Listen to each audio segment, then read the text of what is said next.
Shalom, and welcome to Tel-A-Joke, the podcast where language barriers become language hilarious-ers.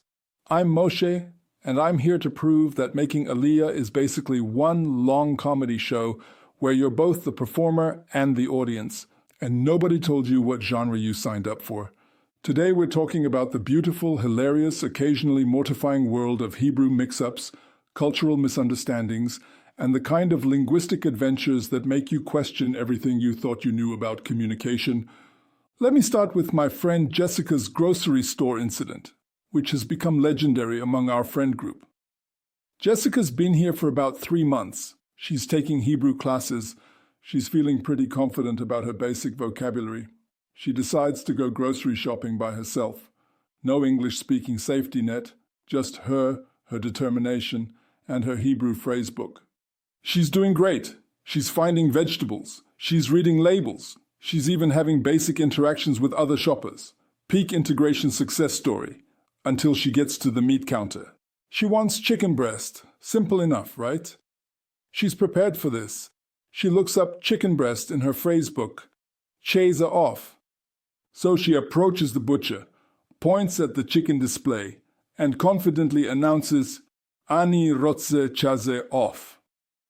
The butcher stares at her. Other customers start staring. Someone's grandmother starts laughing. Turns out Jessica didn't say, I want chicken breast. She said, I want off chest, which, while anatomically creative, is not actually a recognized cut of poultry. What she should have said was, chaza off, but with the correct pronunciation and grammar that makes it clear she's talking about food and not requesting some bizarre medical procedure. The butcher, bless his patient soul, figured it out eventually, but not before the entire meat counter had a good laugh at the American girl who wanted to buy body parts that don't exist. But here's my favorite part of the story. Jessica didn't give up. She didn't switch to English. She doubled down on Hebrew, asked the butcher to teach her the correct pronunciation, and left the store with both chicken breast and a new Hebrew vocabulary lesson. Classic oleh determination.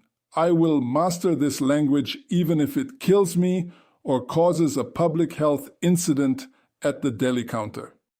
Speaking of food mix-ups, let me tell you about the great shakshuka disaster of last Tuesday. My neighbor Ron, American guy, very serious about Israeli culture, takes his food integration very seriously.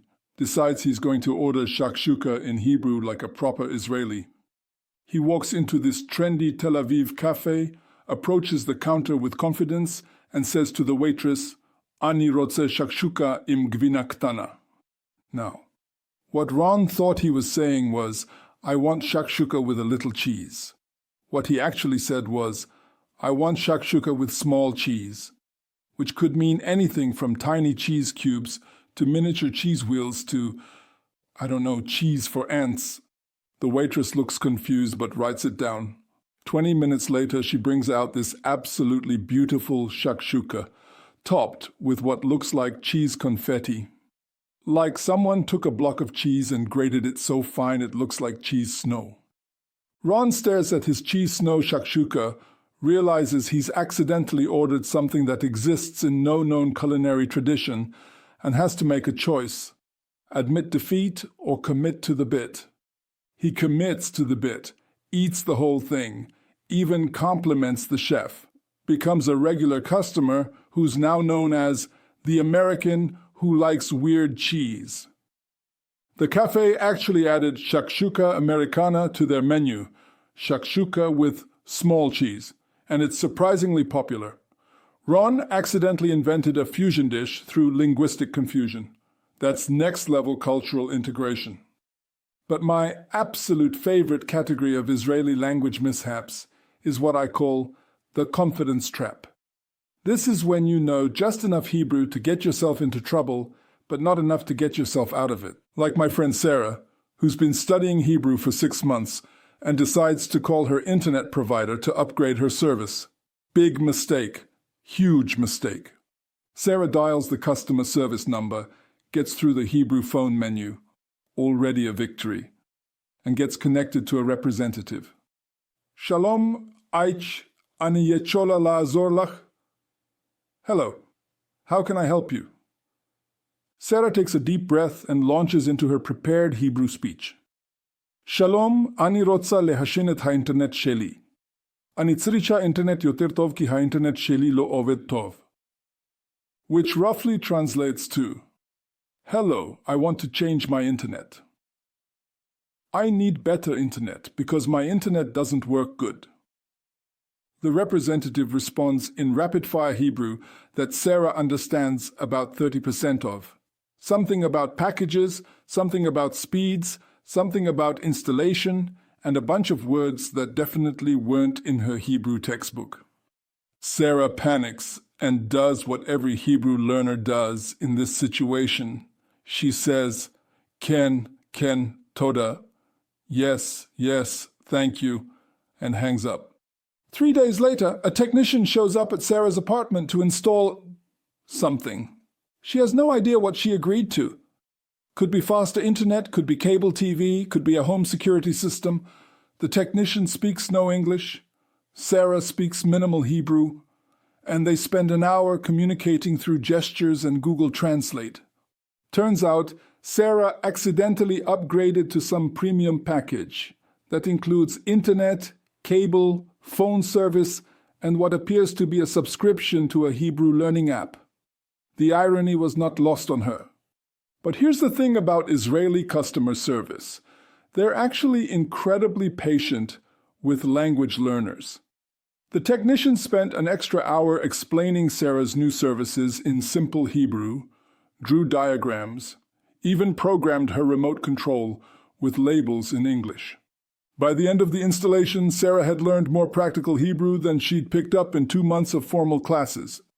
Sometimes the best language immersion happens when you have no choice but to figure it out. You know what I love about these stories? They're not really about language mistakes.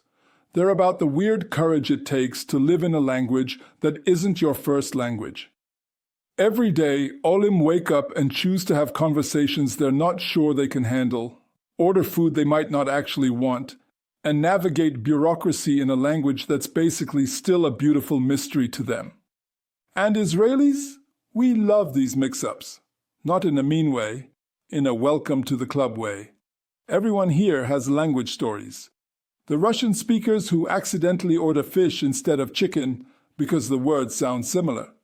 The French speakers who use formal Hebrew in casual situations and sound like they're announcing the news while ordering coffee. Even native Hebrew speakers mess up sometimes. I once asked for kranot instead of kariot at the hardware store and accidentally requested cranes instead of pillows. The sales guy looked at me like I was planning some very ambitious home renovation project. That's the beautiful thing about Israeli humor. It's inclusive. When you mess up in Hebrew, you're not failing at integration. You're participating in a grand tradition of linguistic creativity that goes back to the founding of modern Hebrew itself. Because here's a fun fact. Modern Hebrew is basically a language experiment that succeeded beyond anyone's wildest dreams. When people started reviving Hebrew as a spoken language, they had to invent words for modern concepts that didn't exist in biblical times.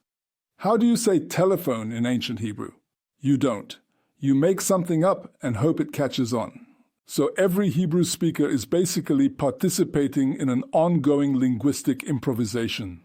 When olim accidentally create new phrases or use words in creative ways, they're just continuing that tradition of making Hebrew work for real life. My advice for fellow language learners: embrace the chaos. Make mistakes loudly and proudly. Order the wrong food, agree to services you don't understand, tell people you want to buy impossible things at the grocery store. Because every linguistic disaster is actually a cultural bridge. Every time you mess up Hebrew and laugh about it with an Israeli, you're building connections that go way deeper than correct grammar. Plus, you'll have great stories. And in a country where everyone loves a good story, that's basically social currency. I'm Amit. This has been Tel-A-Joke. And remember, if you're not accidentally saying hilarious things in Hebrew, you're not trying hard enough. Next week, the art of Israeli directions. Why asking for directions in Israel is like playing a verbal game of Twister, and how straight ahead until you see the big tree is somehow a perfectly adequate address system. Until then, keep practicing your Hebrew, keep making mistakes, and keep laughing at yourself. It's the Israeli way. Shalom. And may your translations always be accidentally entertaining.